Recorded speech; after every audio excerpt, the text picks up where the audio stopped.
behalf of the Nonviolent Communication Trust and the Circle of Life team, I welcome you all. And the NVC Trust was founded in 2020, and it has a vision to together let us nurture a nonviolent world. And one of its primary purposes is to promote nonviolent communication in the Indian subcontinent. And the NVC Trust began empathy and listening circles during the pandemic, and we did a lot of grief circles at that time.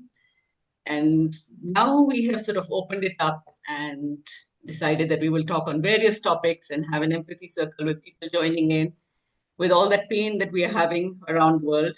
So I think these empathy circles have been very useful.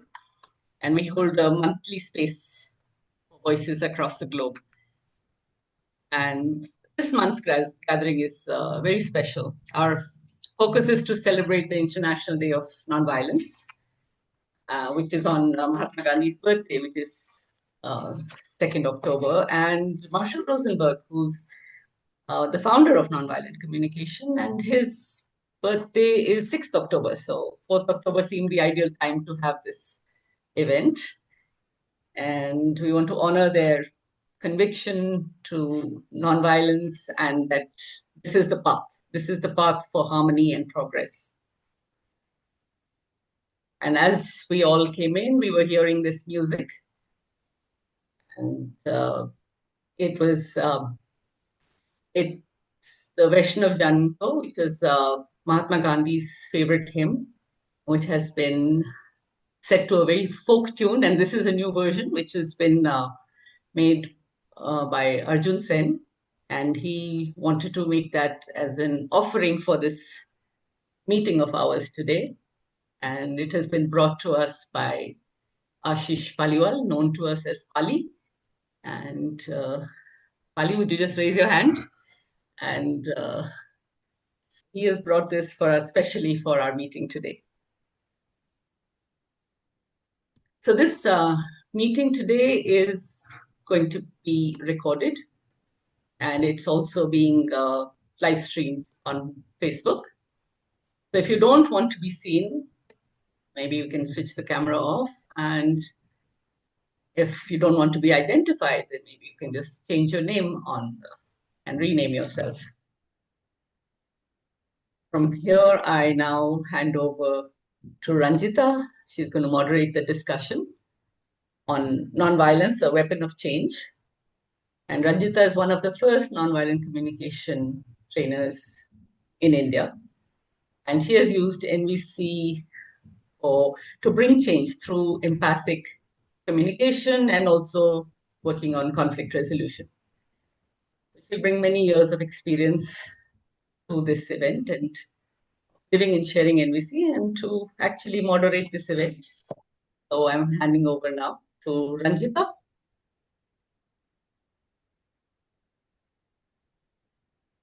Thank you. Thank you, Biraj. And thank you to the NVC Trust and the Circle of Life for inviting me to moderate this discussion. I was excited about the topic already, and then I saw all of the people coming into the waiting room. We are 80 as of now. And I thought, wow, this is really a topic that speaks to so many of us at this point. So I'm particularly excited about, what we might discover during this conversation. We're fortunate enough to have panelists today who have many, many years of experience living nonviolence and also applying it in different contexts of life and work. And I'm going to introduce them to all of us in a couple of minutes. Before that, I'd like to share a little bit about the structure and the flow of today's webinar.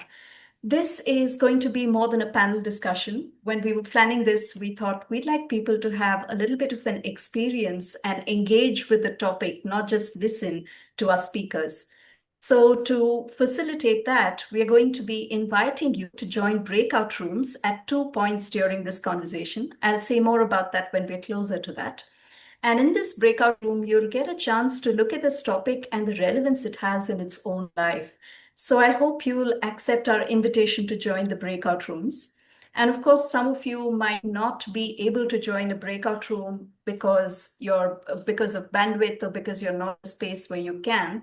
If that's the case, I'd like you to put an equal to sign before your name so that we know not to assign you to a breakout room.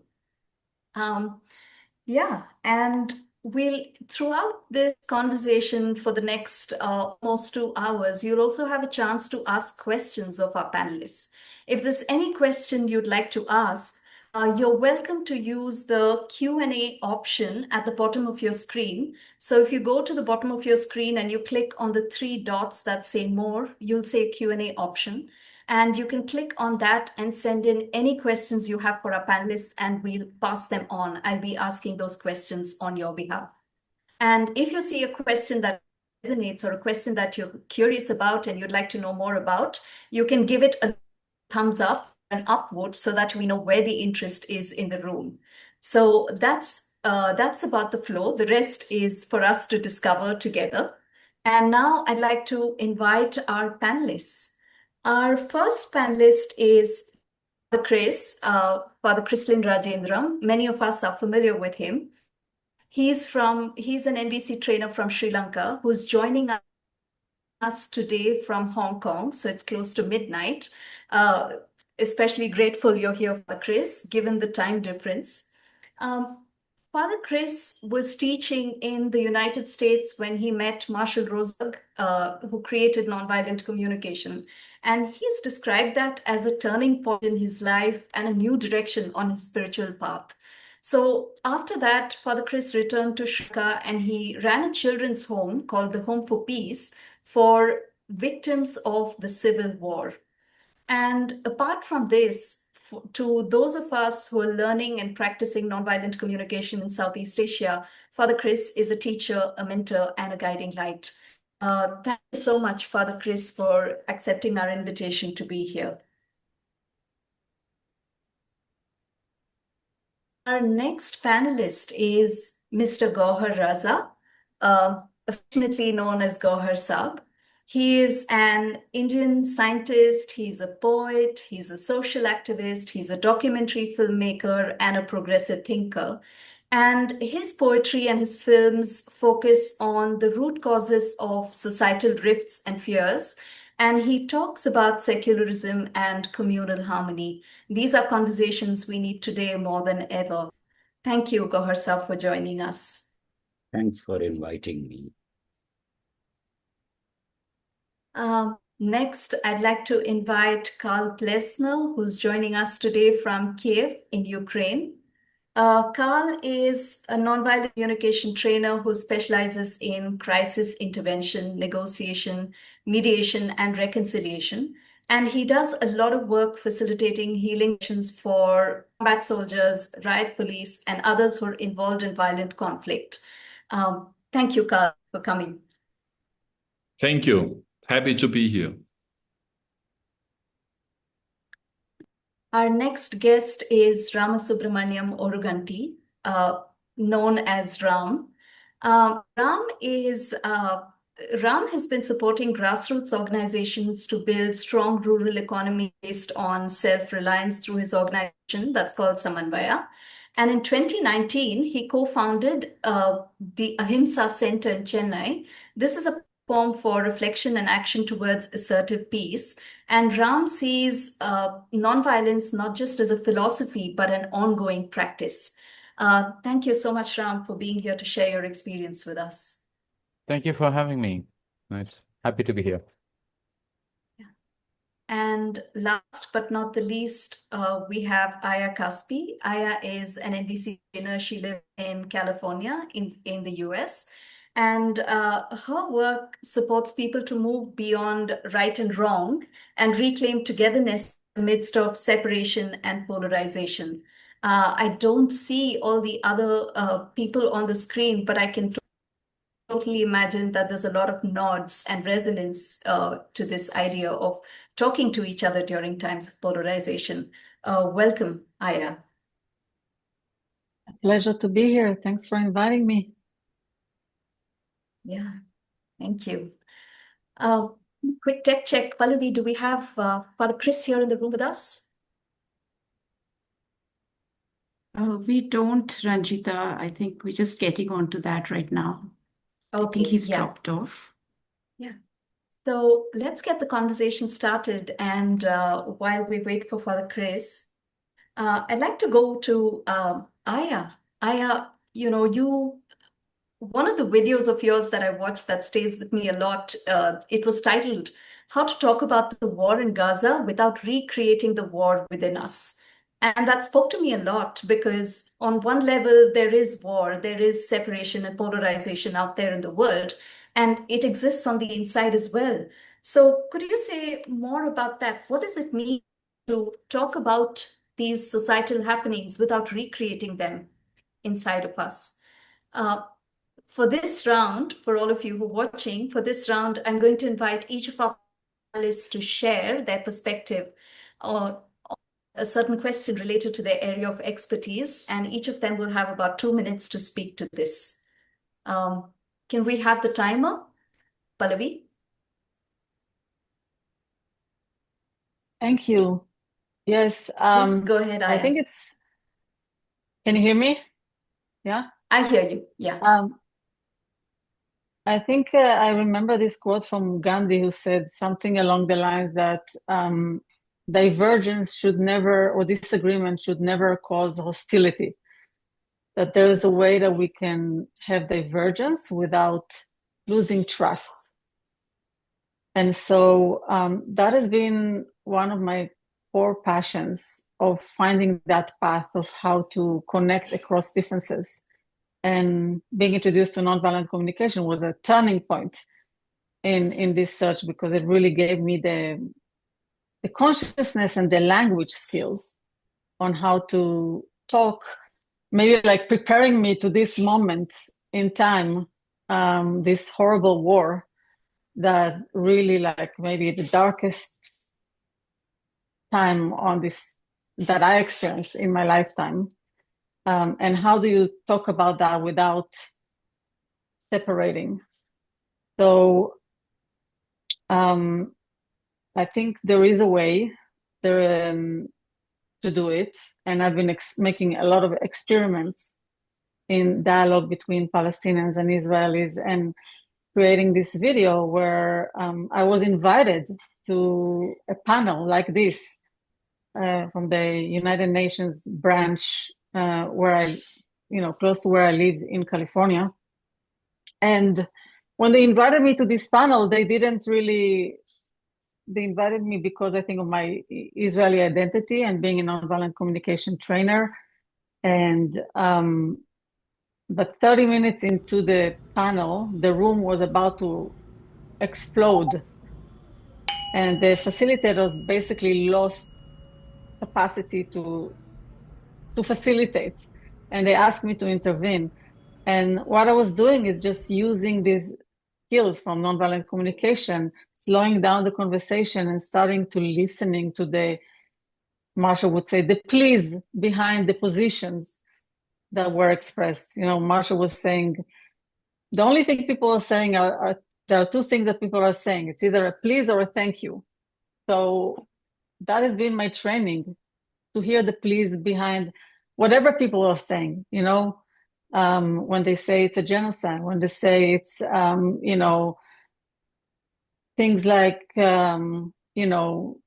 have to defend ourselves, listening, to the need behind it, and then reflecting that, speaking that explicitly. So that's been one of the core practices of transforming separation, because at the level of needs, at the level of the pleas, we all share the same pleas. And if we can hear that, then we can connect, and then we can see the humanity of each other.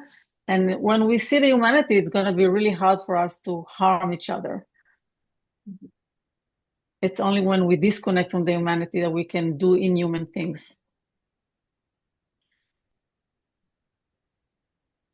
I'm not sure about the time, so I'm guessing that was more than 2 minutes or at time.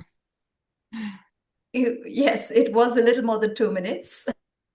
And for the rest of our panelists, this was a heads up I forgot to give you. When it's 2 minutes, your time, Pallavi is going to ring a bell to remind us to wrap up. Yeah. So we've been talking about war, and I'd like to go to Carl, because Carl, you're in Ukraine. You've been doing a lot of work in the backdrop of war for the last 2 years, more than that. For a lot of us, when we talk about nonviolence, the idea might be to stay as far away from something like war as possible, or not to take sides. How do you see it with your experience in Ukraine? Yeah, that's a really good question, and it's a question I am constantly exploring, and I really like to talk with people, with civilians, with soldiers, frontline soldiers, and ask them how to go about this, how to get closer to peace, basically. And I found when I listen to people, they very often talk about, in Ukraine, they talk about safety, they talk about community, they talk about freedom, they talk about life, to live. And we keep coming back to those needs, and of course all the other needs. And the more we talk about those needs and what it looks like here is just it's a yellow card with black letters in English, yeah. But what is the life quality behind those needs? And the more we explore these life qualities and think about ways to satisfy those needs the most efficient way, the less violent we become. And at the same time, in Ukraine, the reality is that the country is under attack by Russian soldiers who are killing, torturing, raping, stealing, doing all kind of bad things to those Ukrainians that they capture and control. So a big part of nonviolent communication for me is also the protective use of force. It is the physical action we take, which could include killing another person in order to satisfy those needs, basically.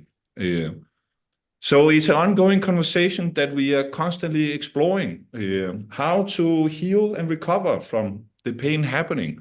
That's also a huge, important topic.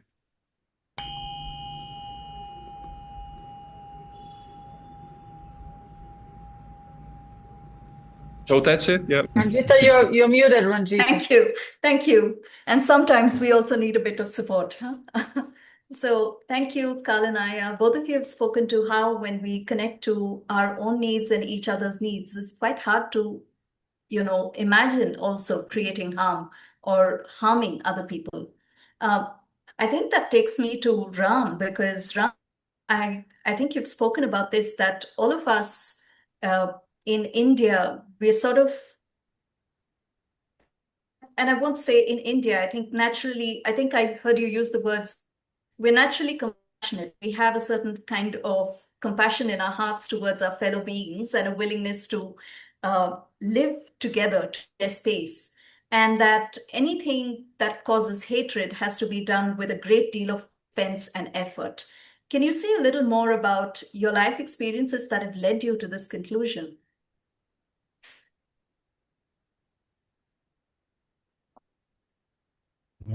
Yeah. One is, yeah, like you mentioned, I think most, ancient or old communities, civilizations, societies, everywhere have this in them, that we believe in the nature, that by nature we do not harm others. This is a fundamental belief, and I particularly come from an Indian philosophical tradition where we look at everybody being potentially, divine. In fact, this morning I had every year around this time, I read Hind Swaraj with a whole group of people, Gandhi's primary work. And one of the parts that we often quote is, doing good often happens at a snail's pace, whereas doing evil has got wings, sometimes. And but that doesn't stop you from doing good. And for me, the experience has been, I have been working largely with the rural folks and farmers over nearly 30 years now. And for me, the reinforcement of what Gandhi articulates is the life that ordinary people live in this country. I'll just give one example. In fact, when I was invited for this program, I was asked, what would I call myself? I said, I'm more of a storyteller. I prefer telling stories to narrate what I'm saying. Oops. One story. Ram, would you like to take a few seconds more? Few more seconds, just 10 seconds more. We were in this conference on defining sustainability when a village elder mentioned the following. He sat and listened to all of us, and then he said, to me, at least 100 families living together in a village with an understanding that they are linked to each other and to nature, and that which connects them to each other and nature is divine. That for me is the definition of sustainability. This came from an illiterate village elder in my part of the world in Tamil Nadu. You ask me what gives me a hope or what gives me this sense of optimism. Day in and day out, this is the encounter that I have with people. That is what gives me hope and optimism. I'll stop there. Thank you for the extra seconds. Thank you, Ram. And I'll go to Gauhar Sab next. If nonviolence is about speaking, it's equally about listening, I think. And Gauhar Sab, you've written a lot, made documentary movies that speak truth to power. How has nonviolence shaped your own journey of speaking truth to power?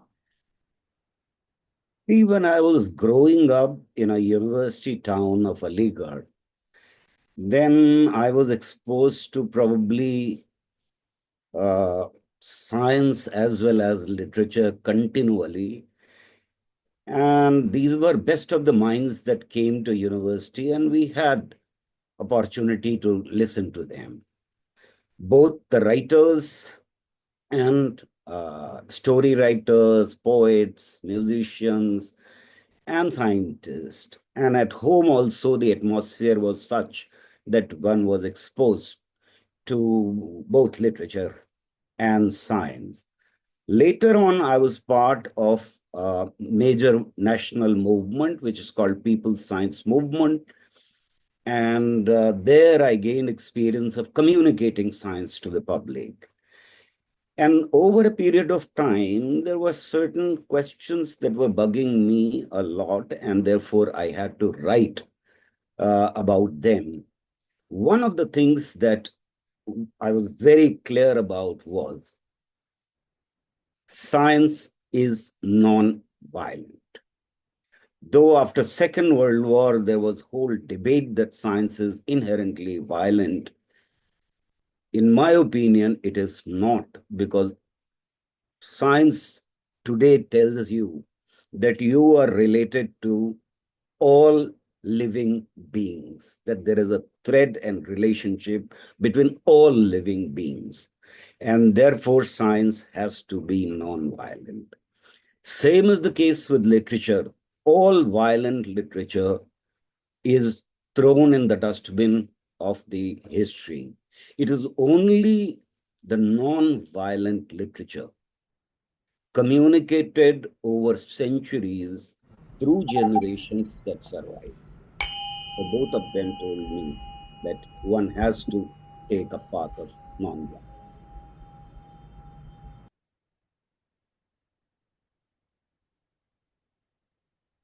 You are muted. Thank you once again. Pallavi, is Father Chris in the room with us yet?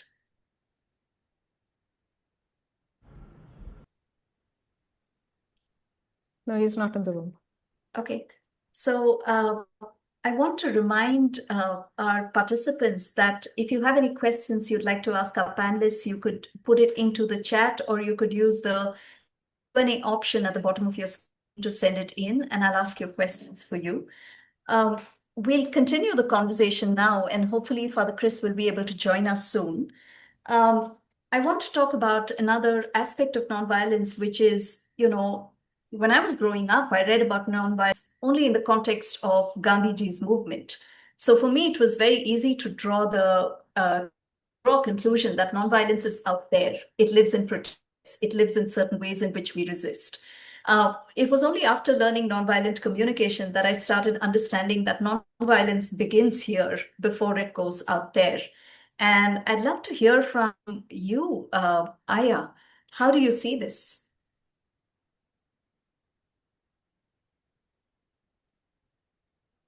You're muted.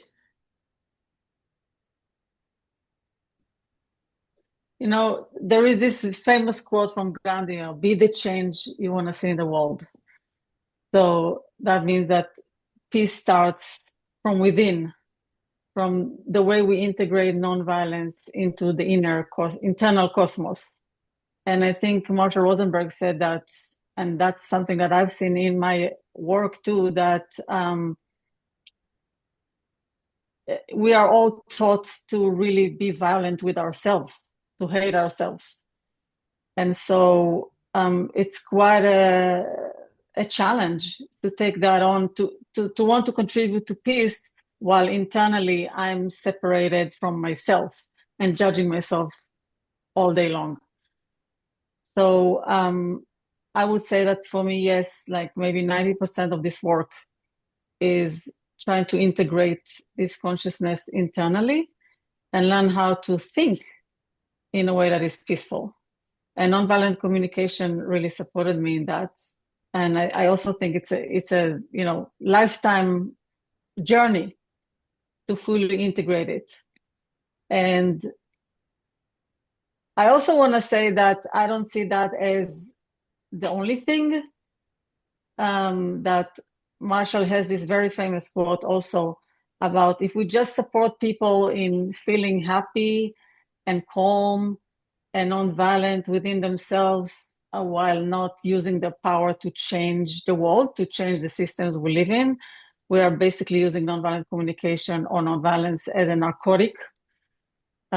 He was very provocative in his language. And so the ultimate goal is social change. The ultimate goal is, now that I've liberated myself, how can I support the collective liberation? And it's also very clear that social change can happen from different consciousness. Like Hitler was also advocating for social change. So it depends which consciousness I'm coming from, who are the people and by what they are motivated, who are contributing to social change. So we can actually see, sustainable peace eventually, and not just what we many times see, a revolution that then recreate the same thing it was trying to eliminate. And essentially what I'm getting from that is when we're reacting to our systems or to what's happening in society, it's much more likely that we'll recreate the same dynamics, perhaps from the other side this time.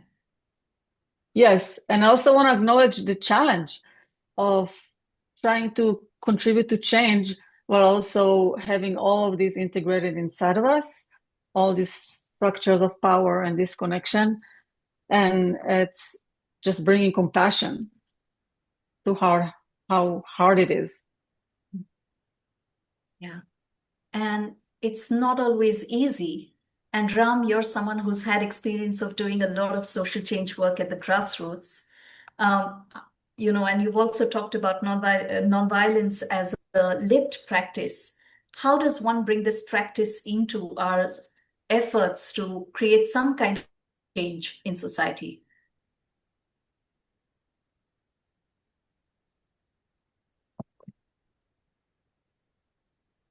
Ram, you're muted. Most often than not, it's slowing down. learning to breathe, slowing down, spending time. Often, I sometimes have to do training with government officials. And we start by asking them to do cycling with us, to be on a bicycle, to move around, to slow down. It's the beginning of reflection. One of our challenges current times is in the name of efficiency, we are surrounded by gadgets, ecosystems, everything that brings in speed as a aspirational value. I often talk like this, though I'm conscious that there'll be a bell to ring at some point. To give spaces between words and sentences is a conscious choice to breathe consciously while speaking, to be responsible in the choice of words we make. Because both clarity of thought and precision of expression becomes sharper if one were to slow down. Most often than not, when our times is full of speed, speed based. So I kind of, again, I had to quote Gandhi here. I mean, he said, even though I am traveling, he even writes his letter from a moving train, where he cites that, though I am writing this from a train, I know the best of my work is done while I'm cycling in Sevagram, So there is a entire thing of, for me, the slowing down is, and to give people the space, and just as much as one needs a space, also to give people the space, I think is equally important to listen mindfully. Because again, this is something that I'm noticing more and more increasingly. People say things and then they're watching their phone when they are not listening. So for me, this capacity of practice starts with breathing, starts with slowing down.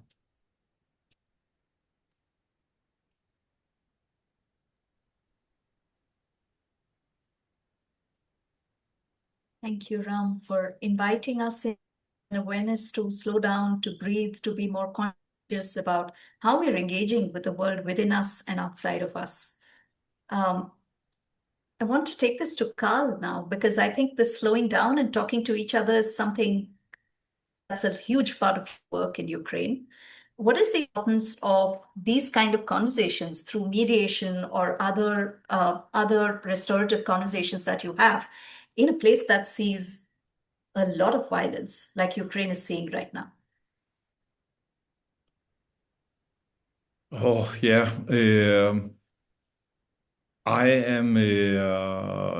Things happens with a high speed here. It's really difficult physically to slow down, and sometimes it can have the cost of your life to slow down.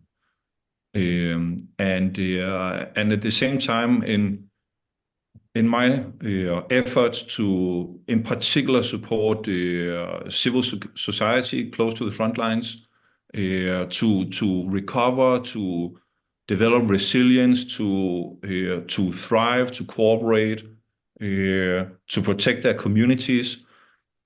It is really, really valuable to slow down, like we have already heard from Aya also, to just slow down, tell back what we hear from people, make sure that everyone, they have a very basic sense of recognition and empathy when talking with each other. So slowing down, giving time for people to reflect upon themselves, on others, help us to come home to ourselves, to understand ourselves better. And the better we understand ourselves, our needs, our interests, our values, the better, the more choices we have. And the more choice we have, the less likely we are to use violence in any form, physical, social, psychological violence. So slow down, coming back, exploring ourselves, oneself, and each other in a community is the most basic, simple practice of nonviolence in my experience. And in your experience, what does that do to communities when they're able to have this quality of conversation? And what? Sorry, I didn't get the question. Carl, yeah. In your experience, what happens to communities when they're able to slow down and have this quality of conversation? What often happens is that that bitterness, resentment, and anger transforms into grief, into mourning, into tears.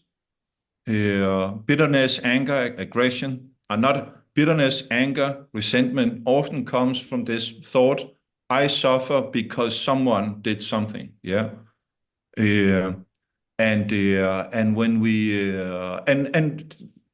anger is kind of a protection mechanism. I'm overwhelmed with the pain that happened to me, and I'm incapable of processing it. But when people sit together in a community to reflect with each other, to get to know themselves better by having their words told back to them, to listen to other people's experience, that in the end actually tells something about themselves. They find the support, the community, the safety to transform that anger into pain, into mourning. And when we mourn, we are less likely to want to hurt and harm the other person, and we are much more focused on avoiding further harm happening. So in that sense, when it happens, it's very deeply transformative. And I would say I'm not a big believer of God or any religion, but sometimes in the most beautiful moments, the best way to describe it is to kind of say it's like the powers of the universe come down and participate and nod and say, yes, people, this is what the power of the universe wants you to do. This is the practice. Please, this is the practice where you produce humanity. Keep doing it. And I really believe that every time we do that, also with those we dislike, that we are angry with, we are much more likely to reduce violence, to transform violence, to prevent violence. Yeah, but it's super difficult. Yeah, I have a lot of painful experiences being part of a conflict myself. So it's an ongoing exploration. Yeah. I prefer to solve other people's problems than my own. Yeah. And it takes so much courage to be able to face our own pain and to look at it head on and to say, oh, this is it. I'm hurt because of what's happening in the world. Gauhar Saab, I want to ask you about a different kind of conversation now, because in the last few years, I think I've been hearing this word polarization so much. It's because I think as a society, we're more and more dividing ourselves into what side we're on. So how can we bring more nonviolence and more love into conversations with even sometimes our loved ones, the people we're in societies and communities with, when the media keeps fueling polarizing narratives? Yeah, you have raised a very important question. But before that, may I react to what Aya and Carl and Ram, Of course. all of them have said? I think non-violence doesn't mean that you shouldn't be angry.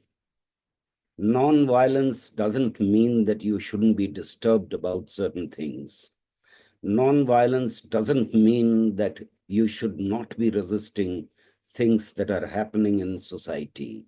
Non-violence also does not mean that you accept the structural oppression perpetrated by the social structures which are inherently oppressive. Gandhi's life tells me very clearly that non-violence is a tool to create a better world.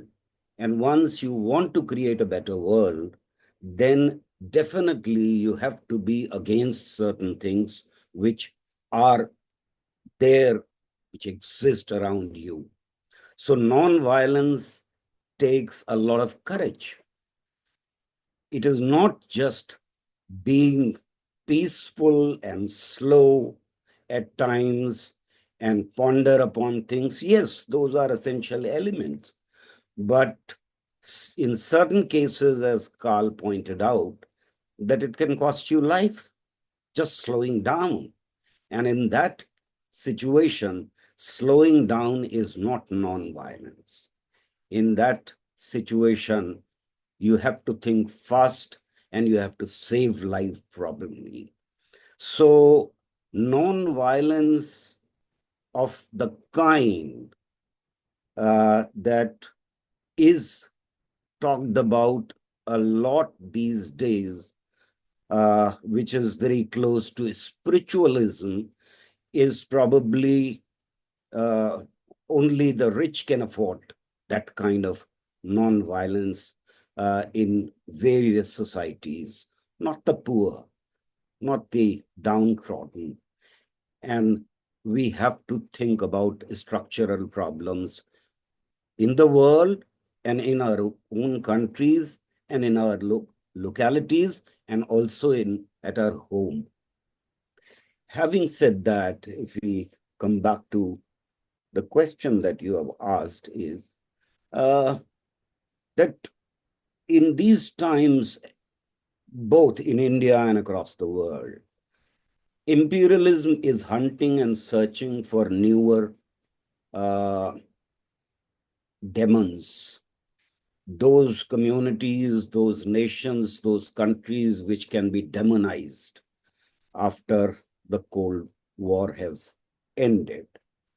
And in this hurry, the only tool that they have got is to perpetrate, encourage, and also engineer violence in various parts of the world.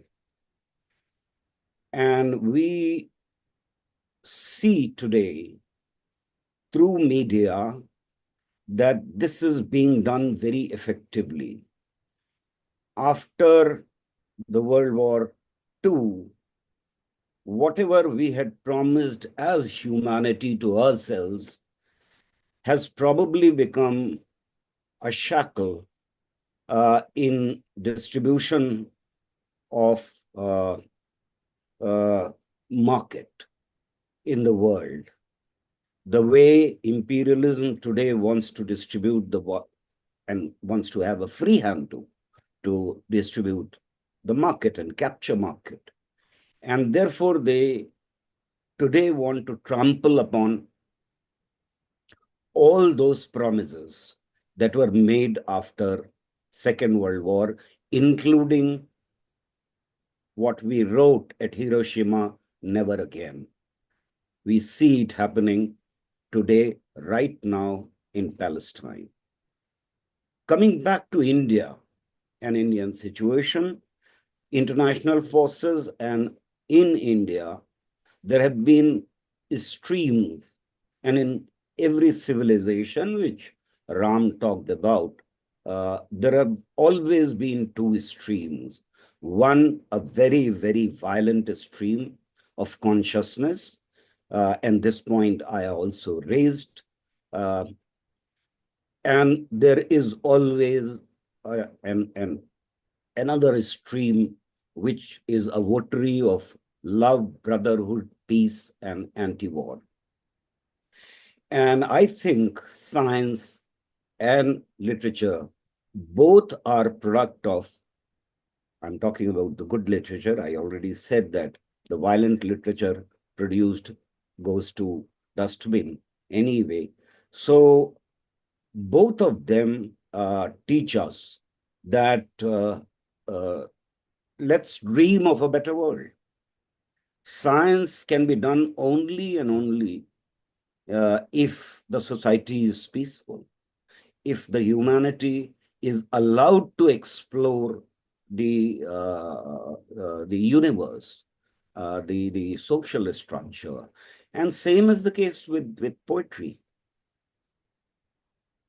You write good, beautiful poetry, which is either resistance poetry or it is written in the times of peace about nature and love and relationship with each other.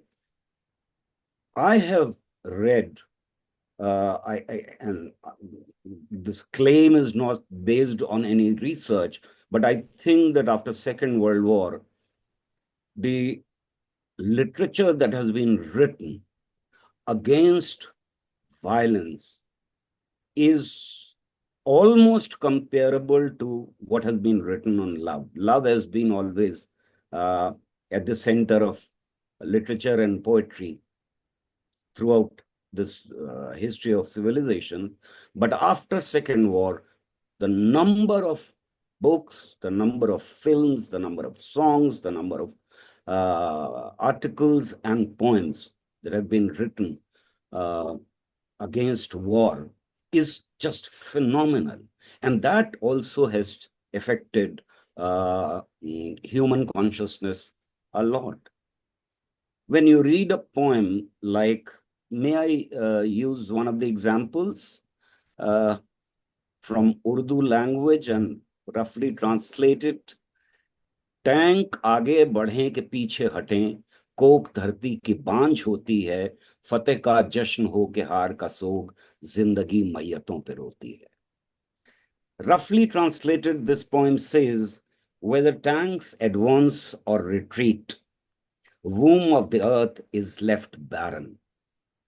Whether there is celebration of victory or agony of defeat, life sheds tears on dead bodies. So there is no difference between victory and defeat as far as war is concerned. These are beautiful lines which define what war is, what violence is. And similarly, I'll take just 10 seconds to quote another couplet. जालिम को जो न रोके वो शामिल है जुल्म में, कातिल को जो न टोके वो कातिल के साथ है. Roughly translated, those who do not stop the oppressor are party to oppression, and those who do not rise against a murderer are ally of the murderer.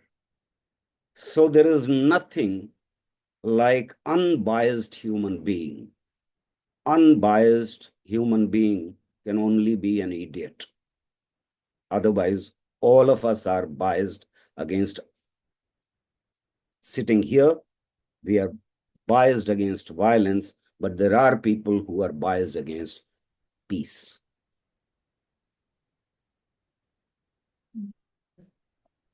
Thank you, Gauhar, for that reminder about the cost of war, whether victor or loser. It's a heavy cost for anyone to bear. Yeah, I'm just taking in everything that our panelists have shared with us up until now. And in a moment, we're going to open some breakout rooms so that all of you have an opportunity to maybe reflect on what's being shared and discuss it with the others in your breakout room. You'll be in breakout rooms of 3 people. And we're inviting you to think about anything that you might have found inspiring or touching from what the panelists have shared with us so far. And to also consider if there are any questions you want to ask our panelists once we come back from the breakout rooms. We've invited our panelists to join the breakout rooms as well, and they've accepted the invitation. And in a moment, we'll be opening the breakout rooms. An update regarding Father Chris. We're still trying to get in touch with him. We're hopeful that we'll be able to bring him on call before we close so that we can hear from him as well. And we'll keep you updated.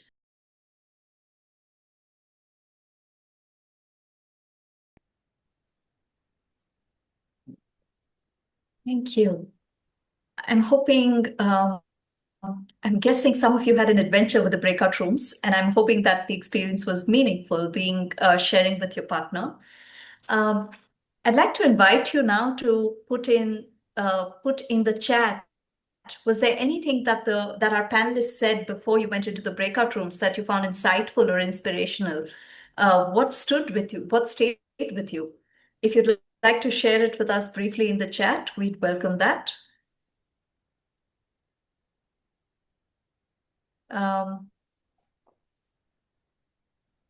We have a couple of comments already about finding value in what's being shared, and a question about recording, which will be shared with you later.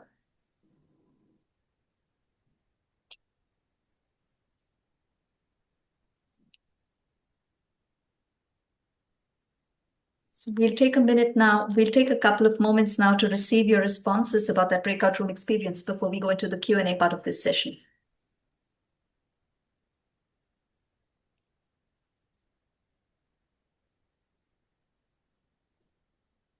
David says the idea that governments are by nature bad, a different word was used, did not resonate with me. Mara says the need for trust from all sides, that there can be a resolution that works for everyone. And Annie says the part about transforming resentment and bitterness. Jagdish says, illiterate story articulated. Jenny says, holding both hope and grief.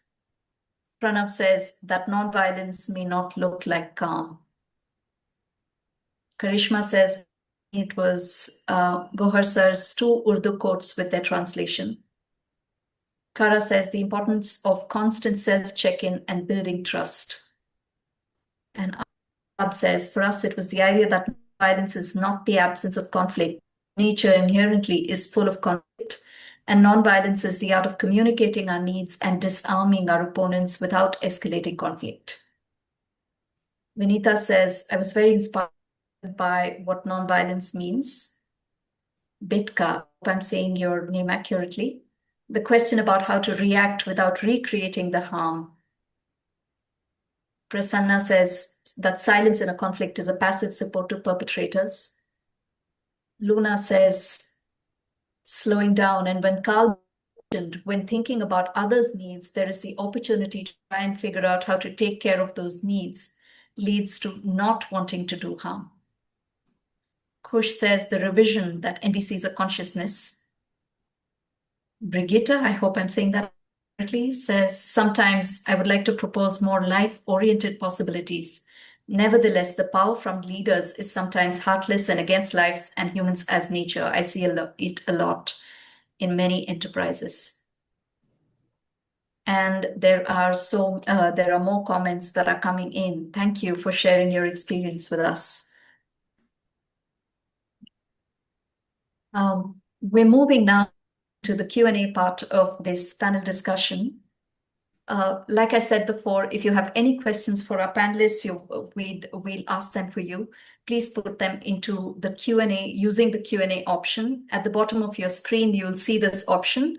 If you're not seeing it yet, you might need to click on those 3 little dots that say more and use the Q&A option to send in a question.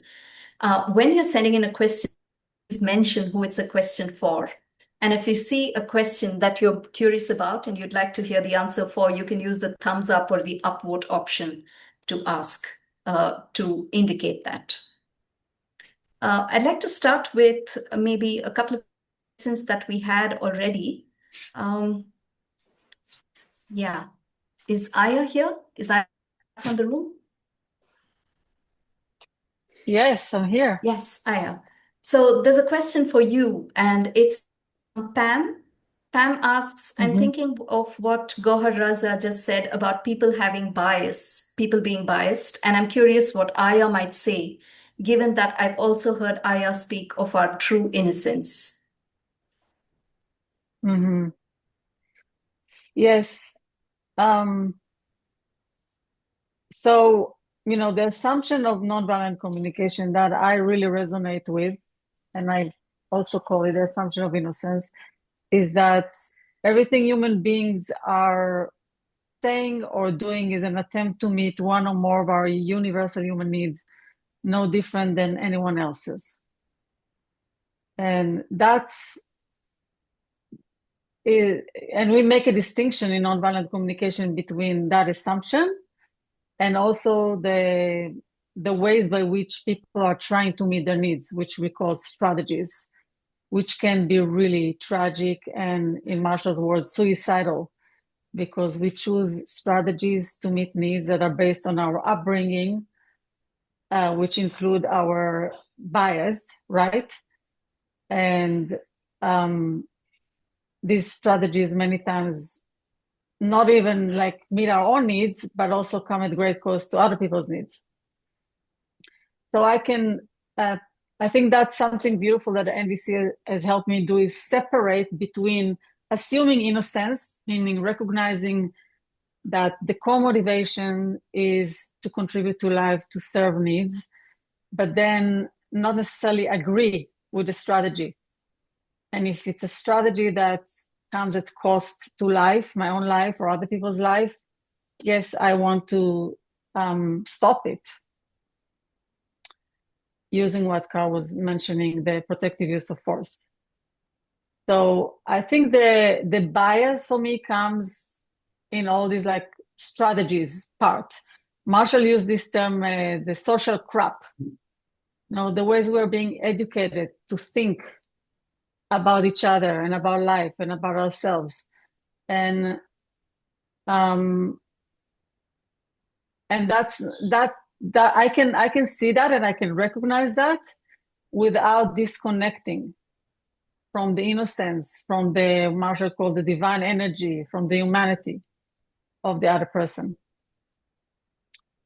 Wondering, yes, I see a thumbs up from Pam, so sounds like that was helpful.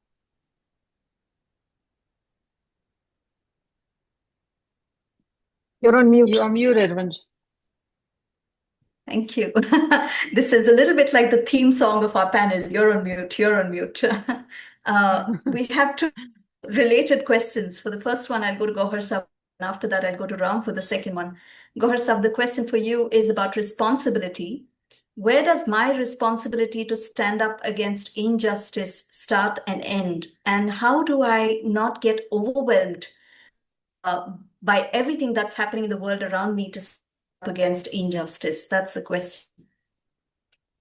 It's a very difficult question. The answer is also almost given there, that you shouldn't be overwhelmed and protect yourself and your consciousness from getting overwhelmed by what is happening around in the world.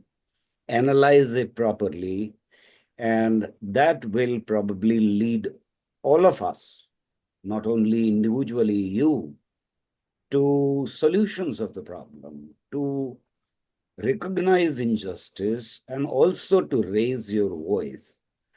One of the questions that is very often asked, and Ranjitha also referred to it, that when media is bombarding with you with divisive messages, hateful messages, and also fake messages, then what do? The route is not simple. And Gandhi's route was never simple. We, in fact, look back at Gandhi and those more than 50 years, we tend to reduce them to very few events in his life. But the route that he took was arduous and extremely dangerous and very, very difficult route. The route of non-violence was not easy. And therefore, I think when media or anybody around you, including in your house, your parents maybe, your siblings maybe, your teachers maybe, do something that you think is violent.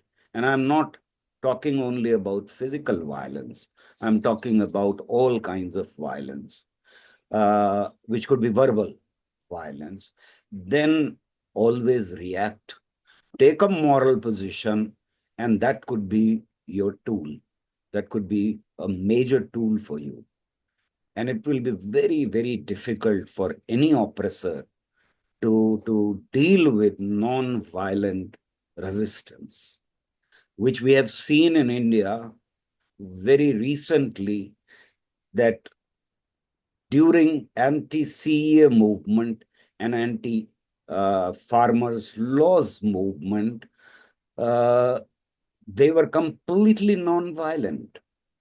And the government didn't know how to deal with them, because governments across the world know how to deal with violence and violent protest and violent resistance.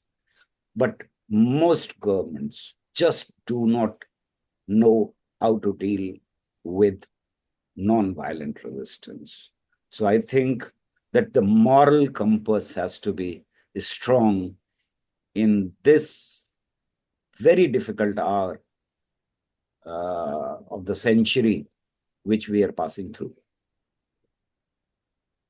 Yeah, thank you for that answer. And the way I'm hearing this is also that it's a little bit widening circles. The first is to discover our own, or to get in touch with our own convictions. The second is to work around us, in maybe in the family, in the communities that we're part of, and speak up when we see something that's going against the kind of world we'd like to live in, and then to speak truth to power. Yeah, let me just point out one thing, that Gandhi, during his productive period, wrote on an average about 1,500 words every day, per day, which means on certain days he wouldn't be able to write. And on certain days he would have written maybe a few thousand words. So he was speaking and using all communication methods, especially writing, throughout his life. And that is exactly what we can learn. Media was not projecting Gandhi as a great man in the beginning. Media laughed at him.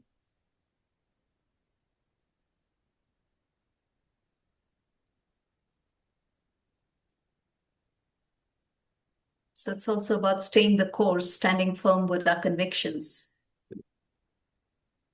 Yeah, thank you.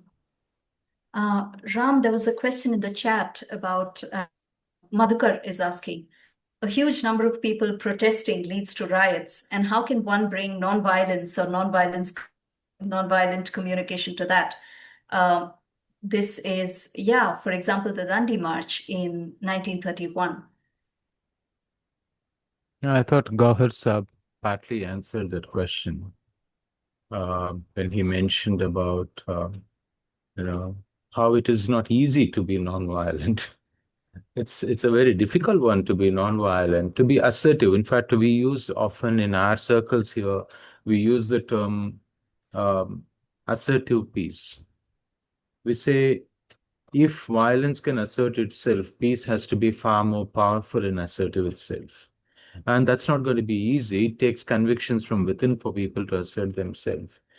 And yes, one thing we need to differentiate here is huge number of people could lead to riots. But one needs to qualify that statement. Huge number of unruly people could lead to riots. It need not be people who are necessarily protesting. It could be people who are just gathered, as it happens several times. We have in gatherings, religious gatherings, stampede and riots break out. Recently in my state here, we had a political rally in which there was a stampede and 40 people died. So it's not about protest that lends it a riot nature. Riot nature comes from how the gathering, whether it is small or large, conducts itself. Gauhar Saab gave the example of the farmers' protest movement. One of the greatest movements that has happened in our times, which all of us should be proud about, that in the middle of COVID, in the middle of the lockdown, in the middle of a very difficult winter, for more than a year, farmers could sit and practice peace. And that is as assertive peace or highest order And the government had to relent. Any kind of power has to relent. So it's not about all numbers of people, because in a country like India, anything is a crowd. I mean, a large number for us is like I remember a friend of mine coming from the US once saw people rushing towards rush hour metro station, and he thought something was wrong. Some riots has broken up. I said, no, this is our normal morning. So we are a country of populous people, and we are crowd, but our crowd is also extremely organized.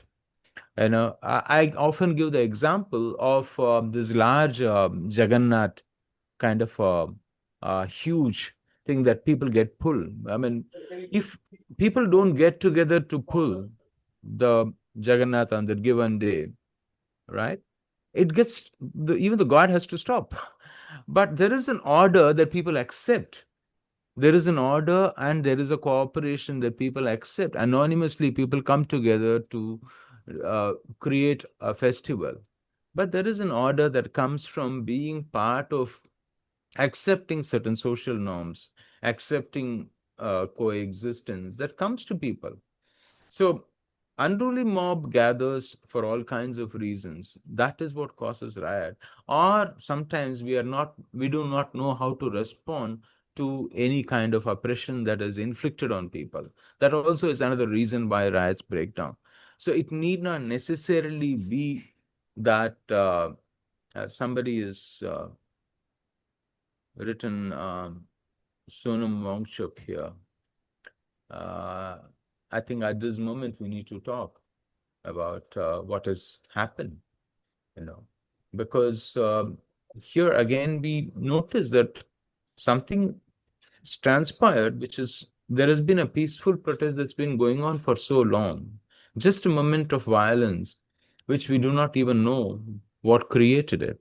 We still haven't got the full details, but it could result in an action, and a reaction to that. So there are other forces here at play, but going back to what I mentioned earlier, fundamentally what I would like to say is it is wrong to portray that protest causes riot.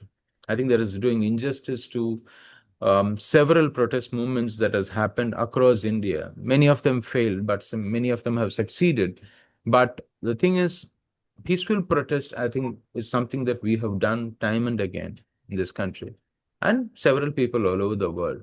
Yes, if it doesn't succeed today, that's fine. It will succeed some other day. It is also to have that conviction that eventually you will have to succeed. That assertive peace will succeed eventually. To have that conviction, I think, is something that people need to manifest it. So often we do not have the conviction. So we look at peace as a strategy. Peace is not a strategy. Peace is not a tactic. Peace is not a war game that you play. It is a conviction that you manifest through everything that you do. And that is where I think the big difference happens. That is where we bring in what I call assertive peace. That is what Gandhi represented. It is not about um, somehow we have this tendency to kind of reduce peace into a navel-gazing, individualized exercise. For me, peace is a community. For me, peace is always a community. Coming from India, for me, peace is always a crowd that gathers and peacefully does its prayer week after week after week. For me, that is assertive peace. A crowd that comes together to run a farmer's market with nobody to regulate them, but then comes together and does it peacefully and goes back. For me, that is assertive peace. Assertive peace is something that people practice in any ancient, wise society, because there are always fringe elements that will bring in disturbance. But this is what is sustained. And I see it all the time with the farmers' movements, farmers' initiatives in many parts of this country. That is the experience that I see with a lot of hope. So for me, a riot or any kind of unruliness unfortunately comes with people who do not share the conviction or who have come together merely for an opportunistic purpose and not because they share a common value or a common cause. And third, increasingly, the entire economy that is centered on war machines or security machines, either way you want to call it, which emphasizes and brings in that sense of, because today, let's be honest, the biggest war is our economy. The consumerist economy is the cause of all war in the world today. So at some level, we need to also recognize that continuous defending of a certain way of how we live and what we share and coming together merely to protect it will always be violent, because you are working with method of protecting something that is very finite, but your aspirations and ambitions are infinite. That does not match. So obviously it has to be inflicting of violence either on the soil or our bodies or on our neighbors or in societies, either in front of us or somewhere else, wherever it be. So one we think we need to definitely recognize here is that part of violence today is structural. I would say a major part of it is structural. And that structure, which is holding things together, is the biggest thing that we need to consciously be working with, changing, modifying all the time. So without that, and that is where the conviction again comes back to play. So that is where I think we need to differentiate. Otherwise, we'll end up making a mistake of thinking that protest needs to riots of some kind. Protests do not necessarily have to. Not the kind of protest that is justifiable, that is coming from all kinds of victimhood that is perpetrated in the name of either trade or domination or control, or in many cases in the name of religion as well. Thank you. Thank you, Ram. You talked about structural power, and there's a question here that I want to direct to Carl. How can we embody nonviolence while navigating power differences, especially in communities and countries that have more societal power? Oh, is that a question for me? Yes, yeah. Yeah, I think that the people I work with sometimes are active users of physical force, and that could be police, that could be soldiers, and I think that when we carry anger and bitterness and resentment inside, and we have tools, physical tools to hurt other people, we tend to hurt them more, those other people.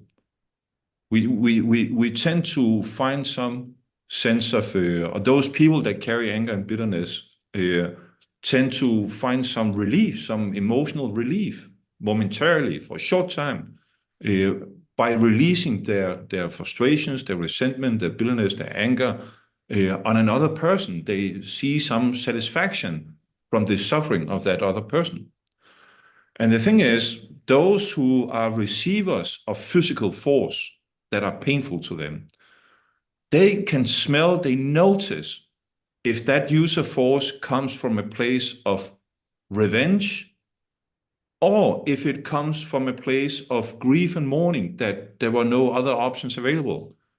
So when we protest, when somebody protests against authority, against a higher power, they are basically more likely to achieve their outcome if they can do it with, depending how we define nonviolent mindset.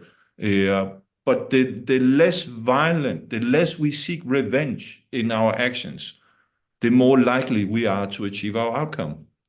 And there is a researcher, American researcher, I forgot her name, Erin something, some years ago, she did a very extensive research on revolutions around the world and studied more than 200 revolutions for a period of 100 years.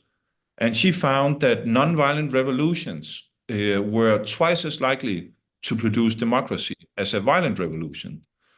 So I think if anyone protesting against an authority, the less revenge we have and the more clarity we have about our own needs and what needs we are trying to satisfy, the more likely we are to achieve our outcome, basically.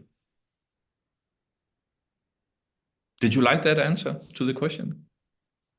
I want to Anyone ask a follow-up question that's related to this, because I heard you say earlier that it's about working with really making space to hold our anger, our resentment, and our bitterness. So the question here is, how do we actually, how can we mourn bitterness without being violent? Yeah, so there's a change in the wording here that I would suggest. That for me, bitterness comes when I, over a longer period of time, have suppressed my own needs and supported the needs of other people, and that self-suppression on my own needs, it is kind of doing harm to myself, and it turned out a bitterness. And when I did that in relation to my daughters, I realized that I would talk more harshly to them. Yeah, I can feel it in my teeth that I'm talking like this to them. And that's a manifestation of my bitterness. Bitterness is another way of accusing them for their actions being the reason of my suffering. And the task here is to come back and figure out what is my needs, what those needs that I have suppressed, what are they about? It's about self-connection, to connect with myself, to understand what's going on, to build a recognition, self-recognition. What are the needs alive in me? I took some action I am heavily disturbed by an echo here around me. So, okay. It's about recognizing my own needs, my own actions. And in that process, my bitterness evaporates and is replaced by mourning. And with the mourning comes the tears, the release of tears. And that's the nonviolent part of it, as I see it from my experience. And I could be very curious to hear other people, Aya or someone else, to hear their proposal, their perspective. Yeah. Thank you, Carl. I'll come to Aya, but I can certainly say that in my experience, mourning is also what makes me softer in engaging with the world around me. Aya? Yeah, I have some comments both about this and what you said before. About mourning. Yeah, the mourning is the melting, right? Is the reconnection with our heart and with life. And in my experience, it moves us. It enables life to move again, rather than be stuck in the contraction of the resentment. And so I very much resonate. There is a healing that happens when we connect with our needs, even though our needs still may not be met. Just connecting with them, with the beauty of what our hearts are aching for, is healing and empowering. And it's a very magical process. And I wanted to go back to what you said about power differences and you know how to use nonviolence under these conditions, which we all find ourselves in these circumstances. And it really is adding another layer of challenge to practice nonviolence, because it's much harder when the stakes are high, when we have more to lose. We could lose our lives. And I wanted to just emphasize what I heard from Gandhi and from Martin Luther King, that nonviolence and nonviolent resistance requires a lot of training. It's not something that we can just do on our own or without really a lifetime training. And I see that from my work with NVC, that intellectually all these ideas sounds very simple and easy and clear, but when we start to try to live them, like Carl was saying, with our daughters, with our sons, with our spouses, we very soon find out that it's very difficult. So the training component and dedicating ourselves to this rigorous practice and getting support is critical. And I think the researchers that you named, Carl, if it's the same one, she came up with this number of 3.5% of the population. If we have 3.5% of the population come together in nonviolent resistance or practice, that can flip the power dynamic. And it's been done, and it's been seen as the most effective way to create change. Thank you, Aya. And for anyone who's curious about this research that both Carl and Aya have referenced, there's Sound World has put a link into the chat, a Harvard Magazine link that speaks to this. We could continue speaking, and we don't have a lot of time left. So I'd like to ask our tech support to create the breakout rooms now. In this breakout room, we're inviting you to think about what concrete action you'd like to take within your circle of influence to contribute to a nonviolent world, and also to make it actionable and think about one step you can take towards that in the next week. So we'll be inviting you to go into breakout rooms where you will have about 10 minutes to talk about this. We'll come back here and do a very quick debrief, have closing comments from our panelists, and then we'll close for the day. So you should be receiving the invite to enter the breakout room anytime now. Everyone from the breakout room, would you like to put in one highlight from your breakout room conversation into the chat so we can see it and have a sense of how your breakout room went?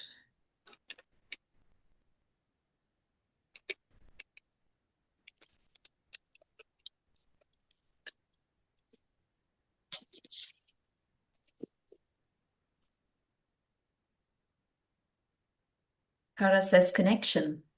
Yeah. Ram says to show up in practicing peaceful protest against injustices. Jenny B says connecting with the community. Soundworld says, I was saying it is contextual. Our actions and nonviolence is the highest alignment, a convention for the highest alignment at that. Jagdish says curious on practical aspects. Patrick Bono from Brazil says, I felt love. Kirsten says, learning about training young people. Imam Mary says, happy to listen to innovative ideas. David says, I enjoyed being heard. And please keep those answers coming. We love seeing them. I'd like to bring back our panel now for one last round. And this time, I'd like to ask you this question with a 1-minute time limit. What is it that gives you hope during these times? What is it that gives you hope for a more peaceful future during these times? And let's start with Aya.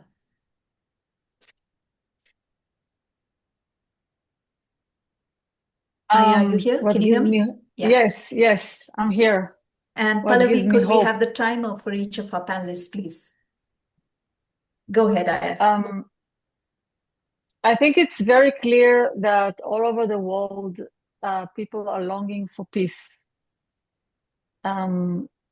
It's a very universal longing, and what gives me hope is to connect with this longing day in and day out together with others around me. I many times refer to nonviolent communication and nonviolence as a medicine. It really has been my medicine, this consciousness and the privilege of doing my work, from morning till night. It just keeps me connected to that. And what gives me hope is my colleague and friend, Rami Aman, who is a Palestinian who has established this organization in Gaza, and we are collaborating and seeing people from Iran, especially the people who are supposed to be my enemies, and connecting with them and collaborating with them. This is my medicine. This is my resistance. This is my answer. And that gives me a lot of energy. Thank you. Ram, over to you. What gives me hope is the number of atoms and platforms that are opening up where people are engaging with others unlike themselves. This year, I have been in several such forums. I have been invited to come and engage. And it's really heartening to see. In fact, earlier this year, I was invited for an activist gathering where people were invited just to trust the facilitators and the organizers and just come without asking a question as to who else is going to be there, what is going to happen, nothing. Just to be there in trust. And what I'm noticing is this trust as a way of engaging is resurfaced. People are engaging with strangers with trust, and there are more platforms opening. And young people asking questions is another hope for me.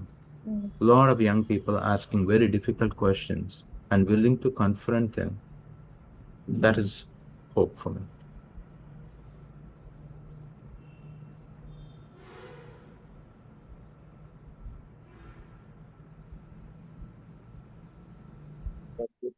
You are muted. You're muted.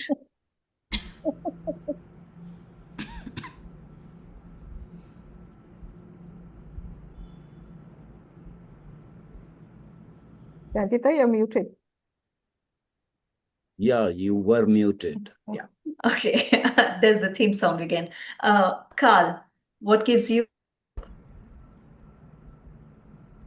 Not so much, honestly. I am sorry to. My brief study of world history has shown that those cultures that were nonviolent, they were eventually defeated by those cultures that were violent.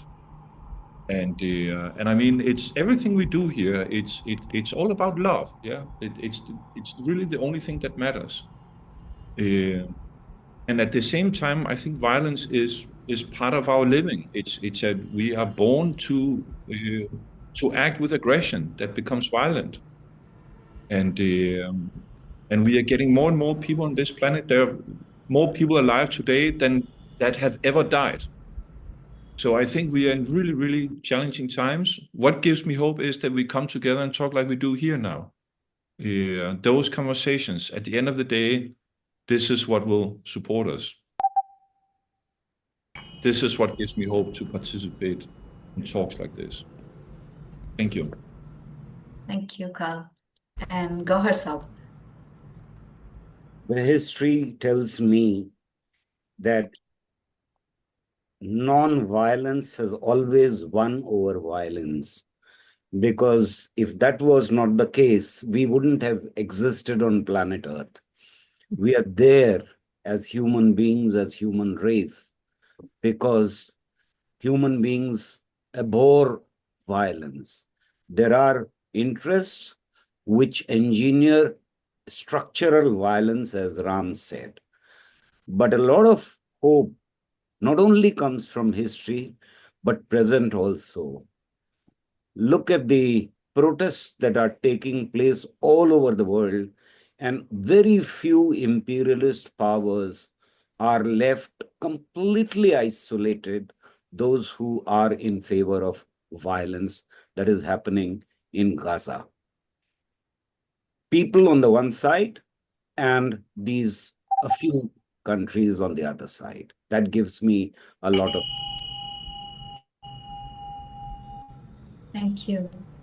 And speaking of taking hope in the present moment, what gives me hope is that on a Saturday evening, there are close to 100 of us at some point sitting here and talking about non-violence in a more peaceful world. So thank you very much, each of our panelists, for speaking with us today for this deep conversation on this topic. And I speak for many of us who are on this call today to say it's been an enriching experience. And I'm honored to have been moderating this panel and to have a ringside view listening to you all. Thank you so much. That's it from me, and over to Beera. Thank you. Thank you, Ranjitha, for the ease and depth of the moderation and for guiding the session so smoothly. And to each of the panelists, on behalf of the Trust and on behalf of the Circle of Life team, just would like to thank you for the richness and so insightful and meaningful conversations today. We take back so much from this.